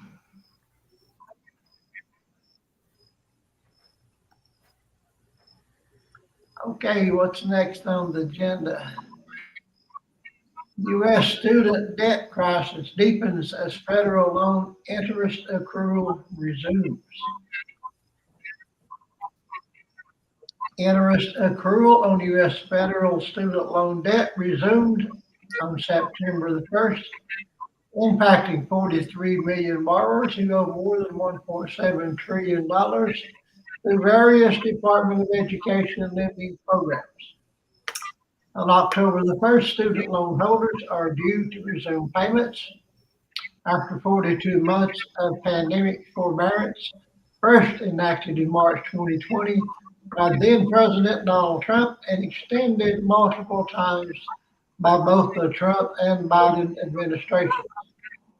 At the beginning of June, as part of the political horse trading between President Biden and Republican House Speaker McCarthy over a deal raising the federal debt ceiling, the White House agreed to end the pandemic student loan holiday as of August 30th. At the time of the debt ceiling deal, Biden claimed he was working on a new student debt forgiveness program. His initial proposal, announced in August 2022, would have forgiven up to $20,000 in debt per student and reduced loan balances to zero for 20 million borrowers. It was struck down by the Supreme Court and the 6-3 ruling this past June. The court ruled that Biden did not have the executive authority to cancel $400 billion in student loan debt, saying the plan amounted to seizing the power of the legislature in violation of Congress' control of the purse. Now, speaking as somebody that had a huge student loan debt at one time, I can certainly understand why any student would want to have that debt forgiven. And I was all in favor of everything Biden was doing to help the students pay that off for the former students. It's a huge responsibility. And a lot of times, people who think they're going to get these great paying jobs after they get out of college, it doesn't always work out that way. And sometimes it takes the rest of their life, literally, to pay off the student loan debts. So I can appreciate that. So what do you think, gentlemen? Dust, what do you think about that? Yeah, I have student debt. I can get a little bit about my background. I went to college to escape being in a small town, go live in the city. That's what everyone's supposed to do. Wanted to teach history. And I ended up getting really involved in politics. I helped form the Jobs with Justice Coalition, which unites civil rights groups with labor unions to try to build community power. And I got really interested in that. I learned a lot of my political understandings from people outside of school. And then I looked at what they're teaching in North Carolina history curriculum. I was like, I can't, of good morally conscious, teach this. I'm not. So, I ended up dropping out and driving trucks and I got at least 18 grand in student debt on the federal, and I think they should have forgave it. I was in favor of it. But if we go back to the Obama Biden regime, they're the ones that passed the law that you can't declare bankruptcy on student debts in the first place. The regime that he was the vice president of was the one that signed the bill that made it we couldn't declare bankruptcy on in the first place. So they have, I think the Republicans are worse, but the Democrats aren't all knights in shining armor on this issue. I think it was disgusting what the Supreme Court did. I also thought it was kind of messed up how Nancy Pelosi, AOC, and a bunch of them, after they got the student debt relief passed and it was going to go through, I was happy it was going to go away. They went campaigning. Oh, look what we just did. Look what we just did. Come vote for us. Look what we just did. And then while they were out campaigning, it was immediately taken away. And that's money taken right out of the economy. That's how many millennials and people my age that aren't going to be able to buy houses because they're saddled with a student debt. And I think the worst thing of it all is we got billions and trillions of dollars to send to Ukraine to destroy the country of Iraq, to destroy the country of Afghanistan. Education should be free at all levels in this country, and there's no excuse for it. And that's exactly how it is in Europe, and every other industrialized country in this world has secondary education, even expertise, better quality education, all paid for the citizens of this country. There's no excuse why we don't have that. I agree. Lamar? Well, the Supreme Court is right that the legislature has the control of the purse. They're right there. But then again, I do notice, at least I perceive that the Supreme Court has spent a lot of time working for the rich. And I shouldn't say that, but a lot of their judgments have been for the rich and not for the average person. But as far as there should be a sunset for the student loans. You know, if you work for, there should be a thing such as a portion of your job or your income goes to student loans up to a certain amount. Or if you work so many hours in a public job, then there's loan forgiveness.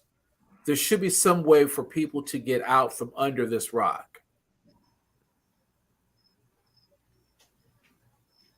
Yeah, there is a way. If you ever get to the point you get approved for total and permanent disability, then you can have it forgiven for good. And I know that because that was a situation I faced. I mean, I worked for 40 years before I had to get on disability, and those student loans started out being about 20,000. Turned into around 80,000. And there's no way that I ever could have paid that. So, that was a good thing that once I did get the disability, then that was forgiven. I mean, I had to do a lot of paperwork, but that was okay. And, that's something that needs to be available to more people. It really does. Pastor Mark, you want to weigh in on that one? Sure. I think on this topic, I think more with my skeptic head than I do with my faith head. And I think there are certain issues in the political realms that I can't believe that people can't sit down and find a way to solve them. So when I think of an issue like this, there's so much passion again, so many strong views and opinions on this on either side that that they don't want to solve it. They want to keep it because there's two things that motivate people more than anything else: love and hate. Love and hate will make you do things that you would never think about doing. When you love somebody, when you hate somebody. So they use topics like this to say, you know, this guy said that, and that guy said this, and this guy's going to do that, and this guy's going to do that. And it just kind of puts an angst out there to drive people to have that stronger division and that stronger push towards whatever ideology they want. It's hard for me to believe that intelligent adults, no matter how far that they agree or disagree, can't sit down and say, let's find a way, let's carve out a path, let's do this and let's do that. It's easier for them to let this hang there and to say we're trying and we're not trying, or you're trying and blame each other to let it be an issue that just kind of drives more that hate and that love. Okay, thanks, Mark. Anything else on that before we move on? Okay, next on the agenda, and I know this will be a good subject for you, Lamar. Feeding big agribusiness, starving Africans. On September the 5th, the annual Africa Food Systems Forum, organized by the Alliance for a Green Revolution in Africa, will launch in Dar es Salaam, Tanzania.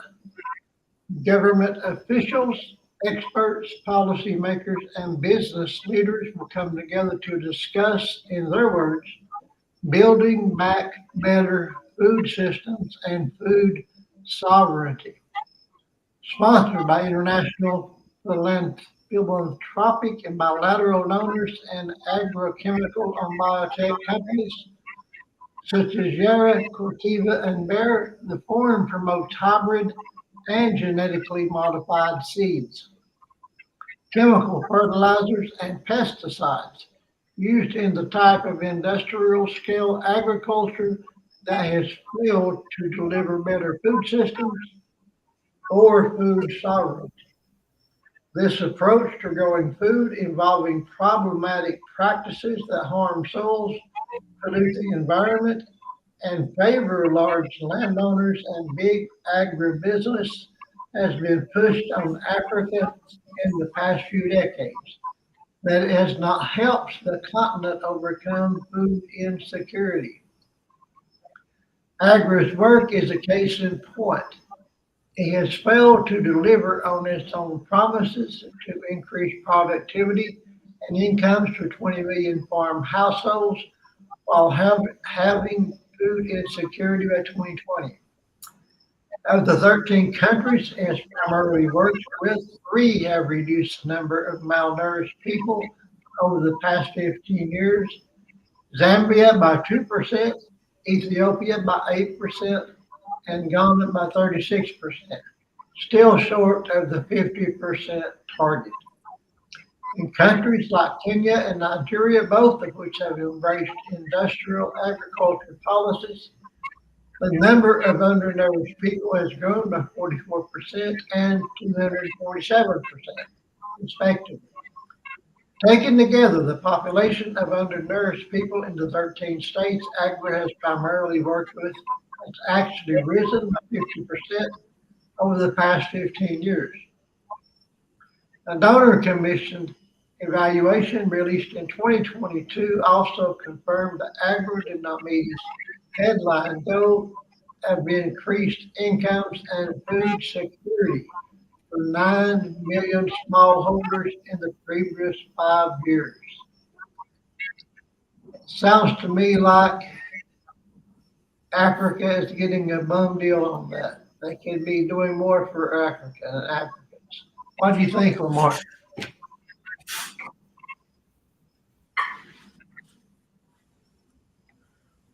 Well, I think you answered your question. You know, we're basically saying Africans bend over, grab your ankles, and stay bent over. We know that we're screwing you. You know we're screwing you. We know we're screwing you, and we have no interest in stopping. It's the numbers aren't lying. What was this? It has grown 44% and 247% respectively, and that's just two countries. They're in, I think it was fifth. There of 13 countries. It has primarily worked with. Three have reduced the number of malnutritious people over the past 15 years. Zambia by 2% in 15 years. Ethiopia by 8% and Ghana by 36%. Yeah, that's crazy. That's literally crazy. And then people wonder why people in Africa are starving. And they're using chemicals to do this. Africa is the richest, most fertile continent on the earth. And you wonder why oil and water doesn't mix. Another reason why Gaddafi was killed. He's saying we need to go ahead and have a central bank using Africa's richness, and the imperialists are saying we need to get rid of this guy because he's going to bankrupt us. The American dollar, the European dollar is based on fantasy and air, and he's saying let's tie it to something that's really there. Who's going to buy an American dollar that's based on nothing? Who's going to buy a British pound that's based on nothing when they could go ahead and buy an African nickel, whatever they were going to call it, which is based on oil or based on grain or based on oil, gold or silver? You know, let me stop there. I'll just stop there. Okay. Best. This is an issue that I'm really passionate about. I think both as a socialist, but also as a Christian and a humanitarian, just the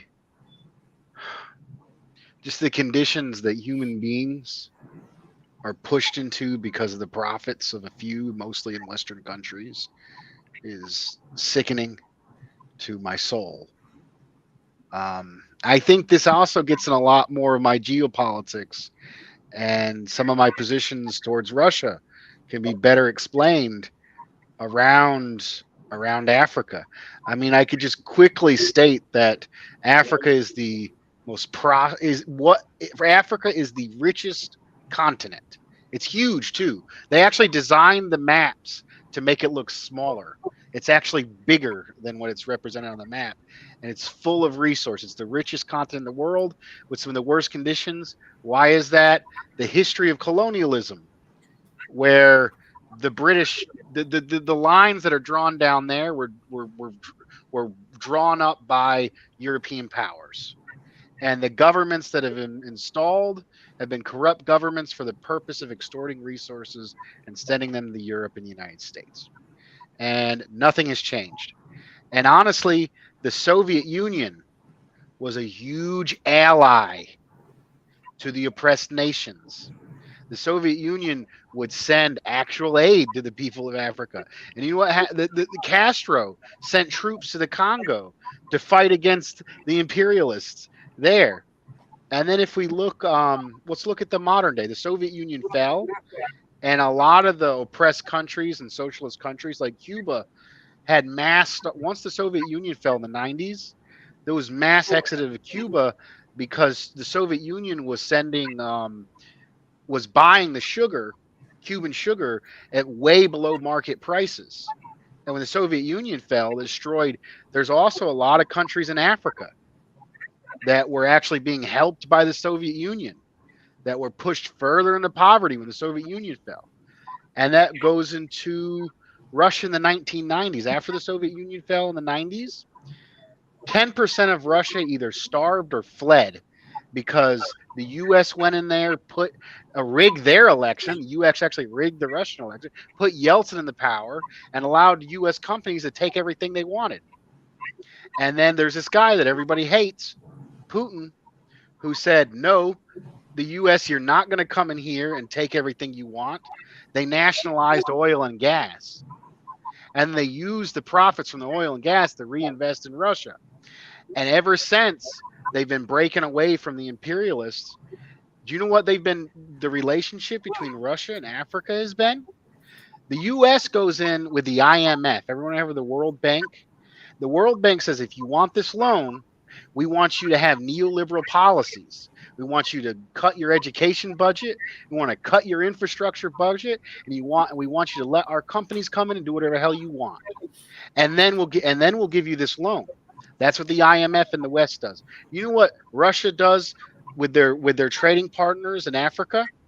They send fertilizer way below market prices. They send grain way below market prices. That's been the economic relationship between Africa and Russia.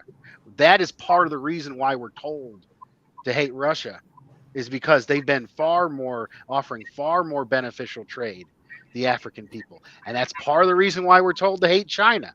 China has been building massive utility and infrastructure in Africa. And maybe it's not the best deal, but is way better than those horrible, disgusting, exploitive deals that the Europeans and the Americans have been offering for centuries and continue to offer. And that's kind of what's going on. And we're seeing uprisings in Africa right now. That so-called coup a few weeks ago, that was kicking out imperialist-controlled governments. And I love that Brother Lamar talked about Gaddafi. Gaddafi's revolution in the 70s was called the Green Revolution. And his main policy was greening the desert, was planting trees, turning what was desert into prosperous agriculture. And he did it through a system of aqueducts. And this was taking money directly out of the hands of the French imperialists. And you know what they did? The French imperialists, NATO, and the Obama-Biden regime murdered Gaddafi. And Hillary Clinton said, we came, we went, we conquered, and laughed in her evil little laugh. Despicable people. Despicable people. You know what happened in Libya? Slave trade returned. Massive migrant crisis.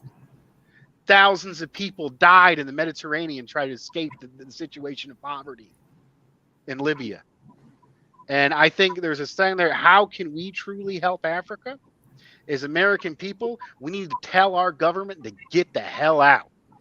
That's the best thing we can do, and allow them to make deals with whoever they want to and have sovereignty. If the Europe and the United States would simply butt out, things would vastly improve in Africa. Because every time someone tries to do something good in Africa, they're murdered, killed, or cooed. I said a lot there. I let the whole cat out of the bag. Don't crucify me on that one, guys. Pastor Mark, you want to weigh in on that one?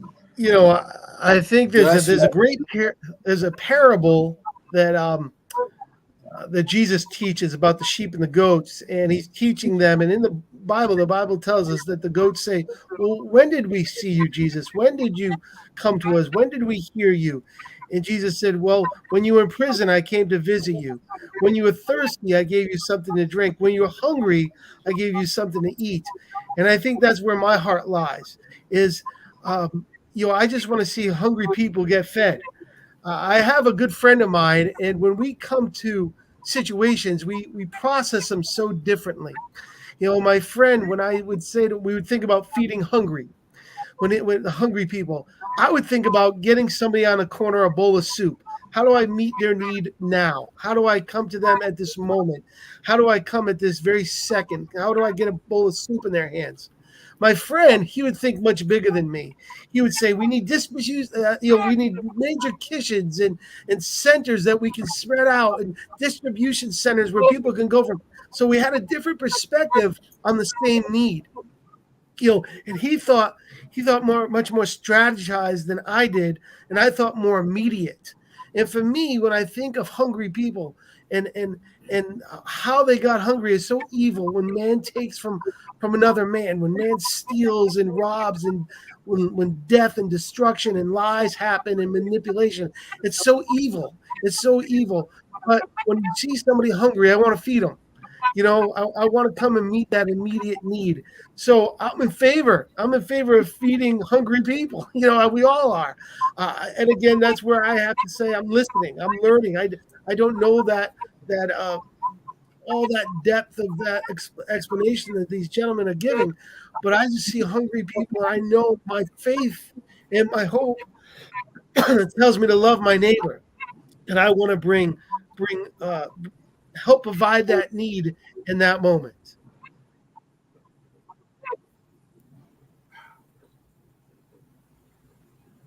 Thanks, Mark. Sure. Anything else on that before we move on, gentlemen? All right, the last topic we have, Just picked up where I left off. do what?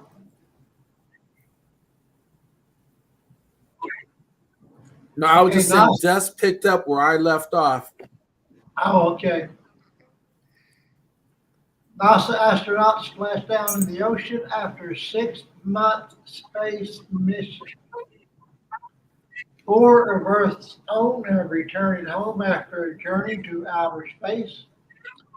The astronauts of NASA's SpaceX Crew 6 splashed down into the Atlantic off the coast of Jacksonville, Florida, early Monday morning, crossing the finish line of a 6-month excursion to the International Space Station. Just after midnight, the SpaceX Dragon Endeavour capsule carrying the crew could be seen streaking across the southeastern U.S. sky. Following a slight delay due to poor weather at the landing location, they splashed down at 12:17 a.m. and were taken to shore, where they will next fly to NASA's Johnson Space Center in Houston, NASA said.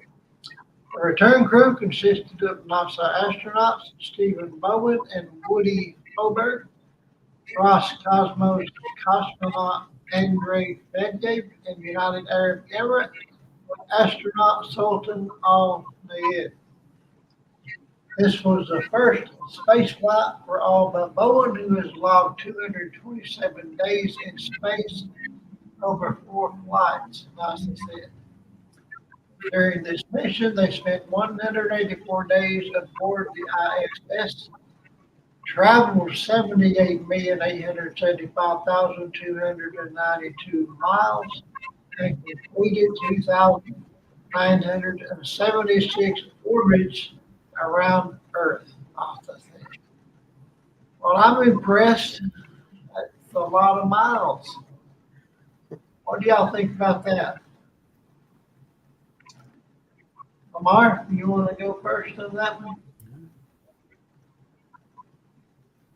No, it's a beautiful thing. We're reaching out again. I'm thinking something that Pastor Mark would know, and that is back in Genesis 6. If they can think it, they can do it. And we're doing it again. We're thinking out of the box and making it happen.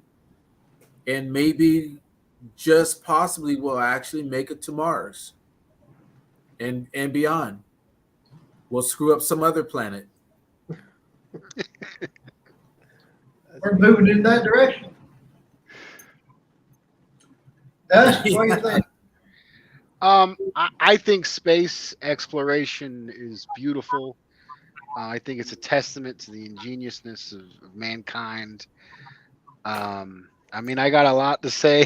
There's a lot of whole history between space. I mean, the most we invested in the space was when we were in competition with the Soviet Union.